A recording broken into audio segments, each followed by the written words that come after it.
بسم اللہ الرحمن الرحیم۔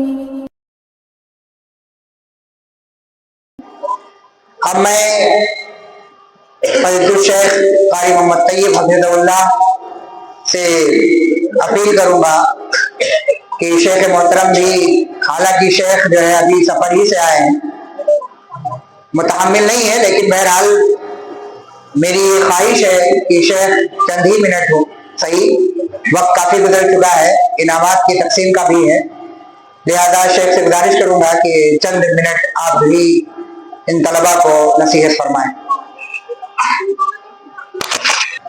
السلام علیکم ورحمۃ اللہ وبرکاتہ۔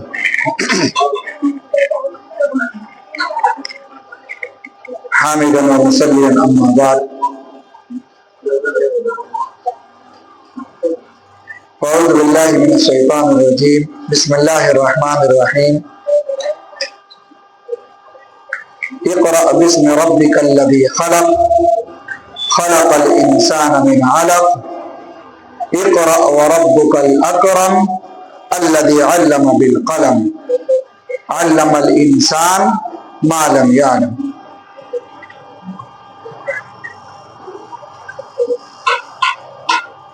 معزز علماء اکرام، عزیز طلبہ اور طالبات، آج آپ کا یہ سالانہ پروگرام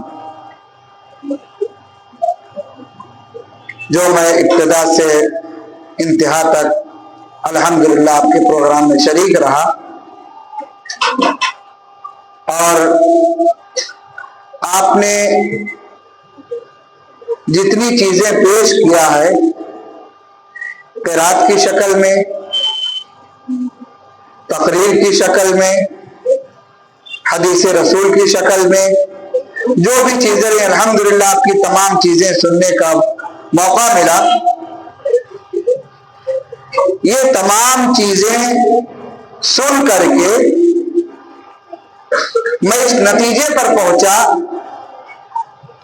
یہ جو کچھ آپ یہاں کھڑے ہو کر کے کہہ گئے، یہ ایک دن کی محنت کا نتیجہ نہیں ہے، آپ کے پیچھے سال بھر محنت کی گئی، آپ کو پڑھایا گیا، رٹایا گیا، یاد کرایا گیا، اور آخر وقت میں یہ الفاظ آپ کے ذہن و دماغ میں بٹھائے گئے تاکہ آپ اپنی بات کو اچھے انداز میں سب کے سامنے پیش کر سکیں۔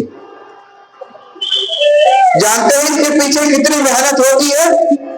ایک استاد جب کسی بچے کو تیار کرتا ہے، یقین جانیے 24 گھنٹے اس کے دماغ میں وہی گونجتا رہتا ہے جب تک کہ وہ اپنے پروگرام کو اختتام تک نہیں پہنچا لے جاتا۔ اگر رات میں سوتا بھی ہے تو سونے سے پہلے آپ کو تیار کرنے کی پلاننگ کرتا ہے کہ آج میں نے بچوں کو اتنا سکھایا، کل اس کے آگے سکھانا ہے، اور دوسرا دن جب آتا ہے تو پہلے کی چیزیں آپ سے سنتا ہے اور یہ تو اس میں کچھ غلطی تو نہیں باقی ہے، کچھ خامی تو نہیں رہ گئی ہے۔ ان تمام چیزوں کے باوجود بسا اوقات بچے آتے ہیں، کھڑے ہوتے ہیں اور بھول جاتے ہیں، اپنی بات نہیں کہہ پاتے۔ اس کا یہ مطلب نہیں کہ بچوں کے اندر کمی رہی یا استاد کے اندر کمی رہی، دونوں نے اپنی اپنی محنت کیا، لیکن ابتدائی معاملہ ہے، لوگوں کے سامنے کھڑے ہونا، اپنی باتیں رکھنا، یہ آسان کام نہیں ہے۔ قرآن کریم میں اللہ رب العالمین نے فرمایا، اقرأ باسم ربک الذی خلق۔ کیا مطلب اس کا؟ پڑھو اپنے رب کے نام سے۔ رب کون ہے ہمارا؟ اللہ رب العالمین ہمارا رب ہے، اس کے علاوہ کوئی رب ہے؟ کوئی رب نہیں ہے۔ اسی رب نے کہا پڑھو، تو پڑھنے میں سب سے پہلے ہمیں کیا پڑھنا ہے؟ اللہ کا قرآن پڑھنا ہے، قرآن کریم کو اولیت دینا ہے۔ آپ نے دنیا کی ساری کتابیں پڑھ لیا، اسکول چلے گئے، اسکول سے نکلے کالج چلے گئے، دنیا کی بڑی بڑی ڈگری آپ نے لے لیا، لیکن اگر قرآن پڑھنا نہیں آیا تو آپ دنیا کی نگاہ میں بھلے ہی آپ ڈاکٹر بن جائیں، کچھ بھی بن جائیں، لیکن حقیقت میں اسلام کی نگاہ میں، اللہ تعالیٰ کی نگاہ میں آپ سے بڑا جاہل کوئی نہیں ہے، کیونکہ اللہ نے آپ کو دین سیکھنے کے لیے دنیا میں بھیجا۔ دنیا کا علم دوسرے نمبر پر ہے، لیکن آج المیہ یہ ہے کہ ہماری قوم نے دنیا کو پہلے نمبر پر کیا اور دین کو دوسرے نمبر پر کر دیا۔ بعض ہمارے بھائی تو ایسے بھی ہیں کہ بسا اوقات مسجدوں میں کہیں چلے جائیے اور جب وضو کرنے کا اتفاق ہوتا ہے، دائیں بائیں لوگ وضو کرتے رہتے ہیں، آپ ان کے وضو پر نظر ڈالیے تو ایسا معلوم ہوتا ہے کہ کوئی ایسی غلطی کرے، مکتب کا بچہ بھی ایسی غلطی نہ کرے اگر اسے تربیت دی گئی ہو تو، یعنی صحیح ڈھنگ سے انہیں وضو کا طریقہ بھی نہیں معلوم ہوتا ہے، وضو کے بعد کی دعائیں پوچھنے وہ نہیں معلوم ہوتی ہیں۔ یہ ساری چیزیں جو بچوں کو ملتی ہے نا، اسی مکتب سے ملتی ہے۔ کالجوں کے اندر، یونیورسٹیز کے اندر یہ ساری چیزیں نہیں ملتی ہیں، لیکن ہم نے اپنے بچوں کے لیے پہلے نمبر پر کالج کو پسند کر لیا۔ دنیا کی تعلیم بچہ حاصل کر لے، ہمیں اس کے اندر زیادہ خوشی ہے۔ دین کا علم ٹھیک ہے، قرآن پڑھ رہا ہے، حافظ جی آتے ہیں پڑھا دیتے ہیں، ہم مکتب میں بھیجتے ہیں، مسجد میں بھیجتے ہیں، بچہ پڑھ کر کے آ جاتا ہے۔ والدین کو اتنی بھی توفیق نہیں ہوتی کہ وہ بچوں کی زبان سے یہ تو پوچھ لے، بیٹا آج آپ کے مکتب میں پڑھایا کیا گیا ہے؟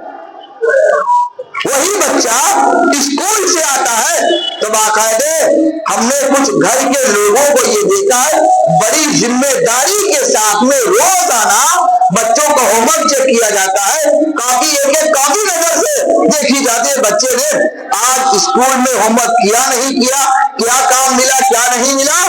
ان والدین کو اتنی توفیق نہیں ہوتی کہ بچے کے بارے میں یہ خبر کرے کہ مکتب میں کیا پڑھایا گیا آپ کو۔ یہ چیزیں شوق اگر اپنے اندر ہے تب یہ چیزیں حاصل ہوتی ہیں، ورنہ ہمارے اسلاف ایسے گزرے ہیں۔ آپ جانتے ہیں امام شافعی رحمہ اللہ صرف 7 سال کی عمر میں پورا قرآن کریم حفظ کر لے گئے، پورا قرآن کریم یاد کر لیا۔ یہاں 7 سال سے زیادہ کے تقریباً سبھی بچے موجود ہیں، جتنے یہاں پر موجود ہیں سبھی کی عمر تقریباً 7 سال سے زیادہ ہے۔ کتنے پارے آپ نے حفظ کیا، کتنا قرآن آپ نے یاد کیا؟ یہ آپ کی غلطی نہیں بلکہ آپ کے والدین کی لاپرواہی ہے، والدین کا شوق نہیں ہے، ورنہ اللہ رب العالمین نے جب کہہ دیا اقرأ بسم ربک الذی خلق، پڑھو اس رب کے نام سے، ہم اور آپ یہ کوشش نہیں کرتے کہ ہمارا بچہ بچپنے میں پہلے قرآن حفظ کر لے، قرآن کا حافظ ہو جائے، ہم دین سکھا دیں، دنیا اس کے بعد سیکھتا رہے گا، عمر ختم نہیں ہوئی ہے۔ لیکن نہیں، بچپنے سے ہی ہم نے یہ دیکھا کہ بچے ابھی 3 سال کے ہوئے نہیں، ماں باپ کو فکر سوار ہو جاتے، چلو نرسری لے کر کے چلو ایڈمیشن کرا دو، 3 سال کا ہو گیا، 3.5 سال کا ہو گیا، ابھی ہم نے اس کا ایڈمیشن نہیں کرایا۔ اور اگر 5 سال 6 سال کی عمر ہو جائے تو ماں باپ کو جیسے بلڈ پریشر ہائی ہو جاتا ہے، ہمارا بچہ کبھی اسکول ہی نہیں جاتا۔ وہی بچہ مکتب نہ جائے، قرآن نہ پڑھے، قاعدہ نہ پڑھے، ناظرہ اس کو نہ آئے، ماں باپ کو فکر نہیں ہوتی ہے، تکلیف بھی نہیں ہوتی ہے، دکھ بھی نہیں ہوتا ہے ان کو۔ تو بتائیے جہاں اس طرح کی لاپرواہی ہو، آخر ہمارے بچے کیسے آگے بڑھ سکتے ہیں؟ بہرکیف جو بچے یہاں پر موجود ہیں، میں یہ سمجھتا ہوں ان کے والدین بڑے خوش نصیب ہیں جنہوں نے مکتب کے اندر اپنے بچوں کو بھیج دیا، بیٹا جا کر کے قرآن کا علم سیکھ کر کے آؤ، دین سیکھ کر کے آؤ، احادیث رسول کو یاد کر کے آؤ، ورنہ اکثریت اس سے غافل ہے۔ اللہ کے پیارے نبی جناب محمد رسول اللہ صلی اللہ علیہ وسلم نے فرمایا خیرکم من تعلم القرآن وعلمہ، پیارے نبی فرماتے ہیں کہ تم میں سب سے بہتر وہ ہے جو قرآن کو سیکھے اور سکھائے.